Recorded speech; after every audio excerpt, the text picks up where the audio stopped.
السلام عليكم. قضية وفاة الشاب محمد غميرة باللاذقية شغلت سوريا وشغلت الرأي العام السوري بشكل عام. فالشاب اللي هو كان متطوع بإدارة الكوارث والطوارئ، عبارة عن جماعة الدفاع المدني، الله يقويهم ويحميهم، وما قصرش الزلمة وكان يشتغل أيام القتل وأيام القصف وأيام الإجرام تبع بشار الأسد. فالشاب دُعي عن طريق دعوة قضائية أو ادعاء من شخص أو شي شغلة باللاذقية بمخفر الحفة، ووصل الزلمة على المخفر وتم احتجازه، ولكنه للأسف الشديد تعامل بقسوة شديدة جدًا وانضرب، وهذا الضرب على راسه حصرًا أو على وجهه، وتسبب بنزيف داخلي. الشاب مريض بالأساس، معه مرض الناعور. الناعور هو مرض طبيًا، يعني بيصير في مشاكل ببروتينات تبع عوامل التخثُّر أو التجلُّط، وما بيتخثّر الدم بسهولة. فالشاب نتيجة الضرب صار معه نزيف داخلي بالدماغ، وهذا شيء مو مقبول بالمطلق. يعني إحنا قُمنا ضد الظُلم وضد القتل وضد القهر بسجون بشار الأسد وسجون حافظ أسد، تدمر وصيدنايا والفرع 215 وكل هالفروع وكلها سجون.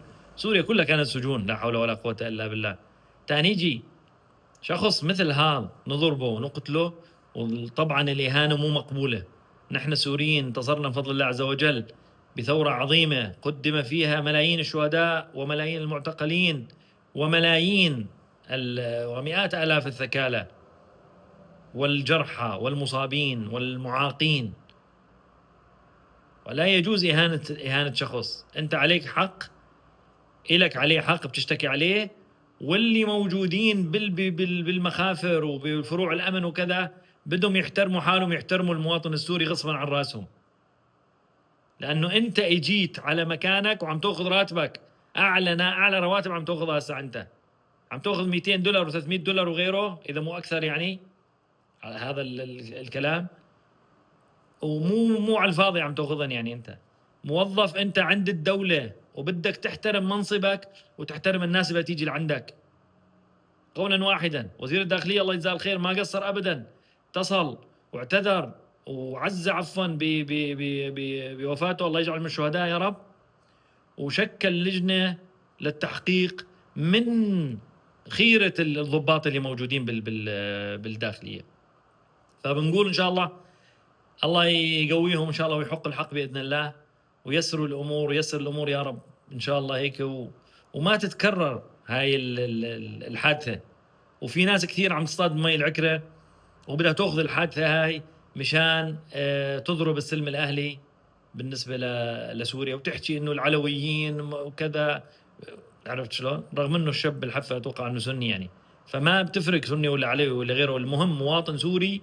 هذا الشخص أدخل إلى مخفر وتم ضربه، وبعدين صابه نزيف داخلي وصابته غيبوبة وتوفى. التحقيق لازم يكون هيك، المواطنين كلهم سواسية وكل الناس تحت سقف القانون. فنرجو من الله عز وجل إن شاء الله الأرض إنه هالمسألة هاي تموت بأرضها يعني بإذن الله، ولكن حقه وحق عيلته وحق عياله وحق قرايبه وحق كل السوريين بده يتاخذ من اللي عملوا هذا الشيء، ويتحاكموا وينعرضوا على القضاء لحتى ينالوا جزاءهم إن شاء الله العادل. الله يهدي البال ويحمي السوريين ويحمي كل إن شاء الله هيك الأحرار. السلام عليكم.